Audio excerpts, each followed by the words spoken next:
Hi everyone, welcome to my channel.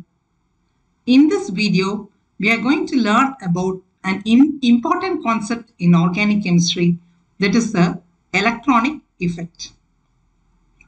Electronic effects are used to understand the properties of organic molecules like acidity, basicity, stability of various species, and to understand the organic reactions and their mechanism. Hence, it is very important to learn this concept. Actually, this is the area in this compound.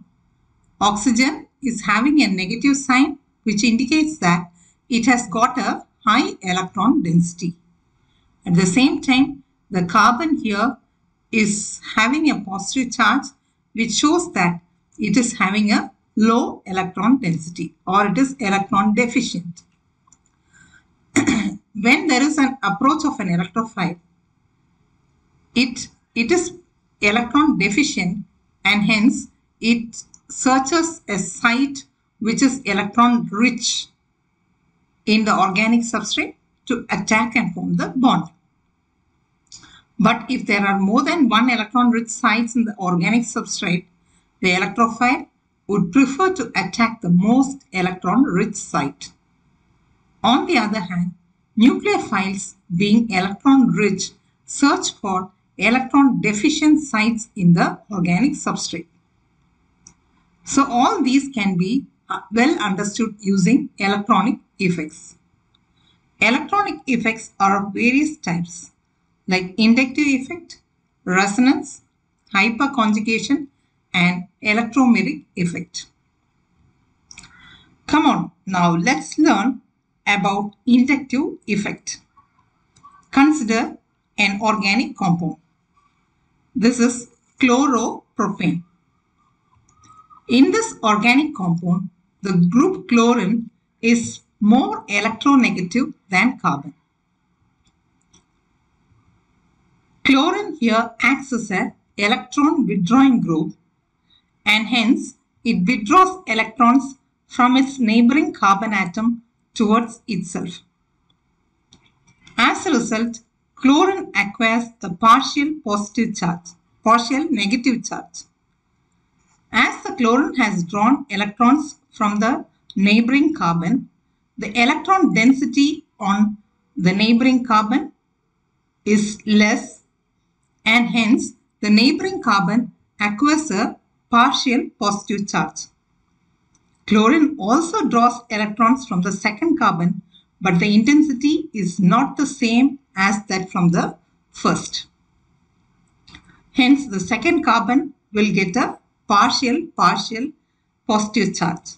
Similarly, the third carbon will get a partial positive charge. This is a permanent effect and decreases rapidly as the distance from the source increases. This effect is called the inductive effect. This effect, which occurs due to the presence of the negative electron withdrawing group, is called the minus I effect.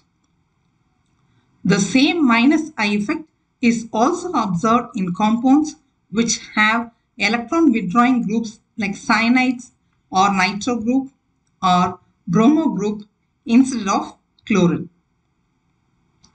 This inductive effect is of two types. One is the minus I effect and the other is the plus I effect. Minus I effect is due to the electron withdrawing groups as we have seen in the previous example. Plus I effect is just opposite to minus I effect, which means plus I effect occurs in compounds which have electron donating groups. Let's become clear about the plus I effect taking one example. Now look at this compound. This is trimethylamine. The IUPAC name of trimethylamine is N,N-dimethylmethanamine. Trimethylamine has 3 methyl groups. The 3 methyl groups are electron donating groups. They donate electron towards nitrogen.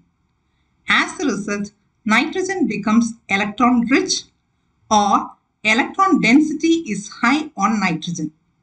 This effect is known as the plus I effect, which is shown by the presence of the electron donating methyl group.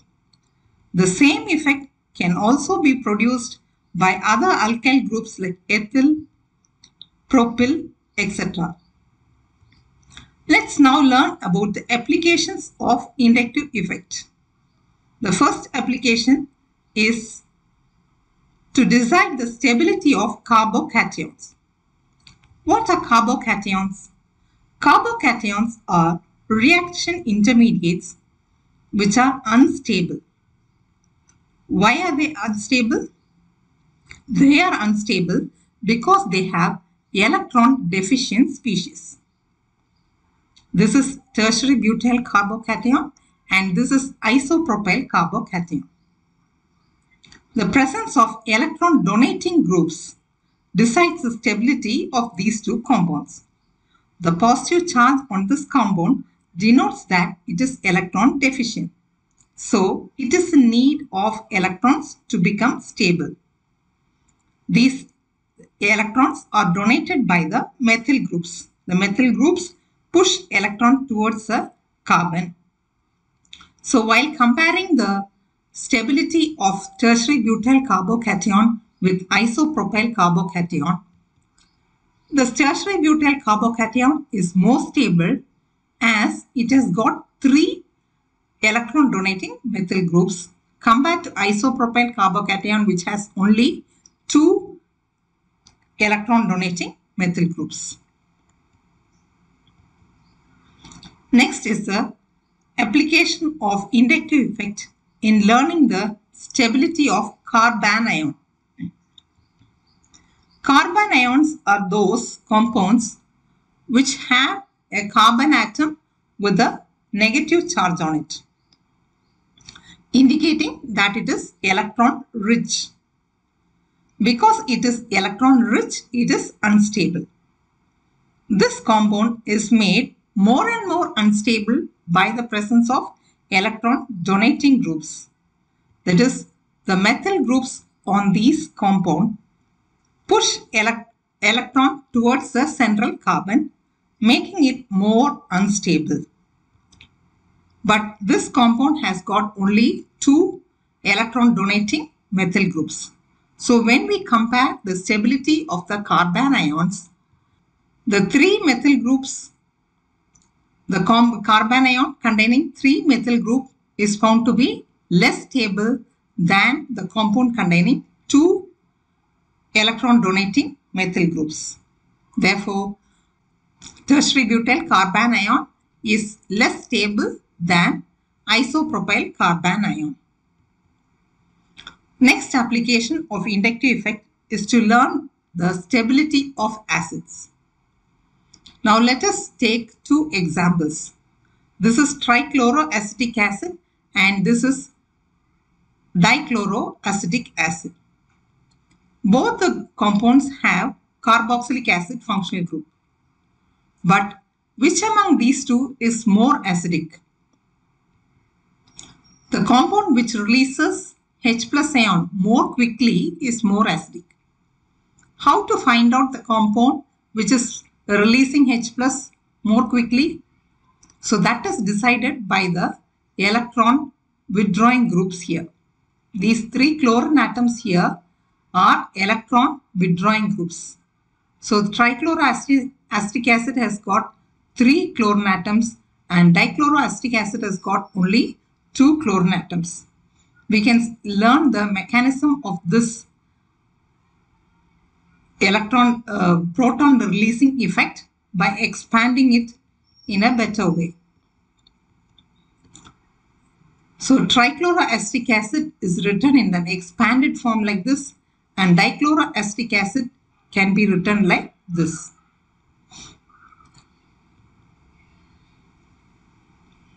The electron withdrawing chlorine atoms try to draw electron towards itself from the carbon atom to which it is attached. So, This carbon atom will in turn draw electron from the next carbon atom. This carbon will again draw electron from the oxygen, which in turn will draw electron from the hydrogen. Hydrogen will have no electrons, and hence it will be released out as proton. In this compound, there are 2 electron withdrawing chlorine atoms. So these 2 chlorine atoms withdraw the electron from the carbon atom to which it is attached. This carbon will in turn draw electron from the next carbon atom. This carbon again will withdraw electron from the oxygen atom. Oxygen in turn will draw electron from the hydrogen. Hydrogen will be left without electrons, and hence it will be released out as a proton. But among these 2 compounds, which compound do you think that it releases a proton very quickly? The presence of the 3 electron withdrawing chlorine atoms make the release of proton very quickly than the 2 chlorine atoms in this compound. Hence, trichloroacetic acid is more acidic than dichloroacetic acid. Now let us take these 2 examples. This is fluoroacetic acid, this is chloroacetic acid. Fluoroacetic acid is more acidic than chloroacetic acid. How is this decided? Fluorine exerts more minus I effect due to its more electronegative nature than chlorine, and hence fluoroacetic acid is more acidic than chloroacetic acid. Similarly, proton releasing groups make it difficult to that is the proton electron donating groups make it very difficult to release the proton. Electron donating groups like methyl, ethyl make it a difficult phase to release the H+ ion. Hence, when we compare these 3 cases like formic acid, acetic acid and propionic acid, the methyl group here decreases the release of proton. Similarly, the electron donating ethyl group here again decreases the release of the proton. So, on comparing these 3 groups, formic acid does not have any alkyl group, and hence formic acid is more acidic than acetic acid, which is in turn more acidic than propionic acid. So this effect is called the plus I effect. Next application of inductive effect is to learn the basic strength of amines. The basic strength of ammonia and amine is due to the lone pair of electrons on the nitrogen atom for protonation. The availability of lone pair of electron on nitrogen is increased by the plus I effect of the electron donating groups. The presence of 3 electron donating methyl groups push the electron towards the nitrogen, making it electron rich. Dimethylamine has 2 electron donating methyl groups. So these 2 electron donating methyl groups push electron towards nitrogen and it makes it electron rich.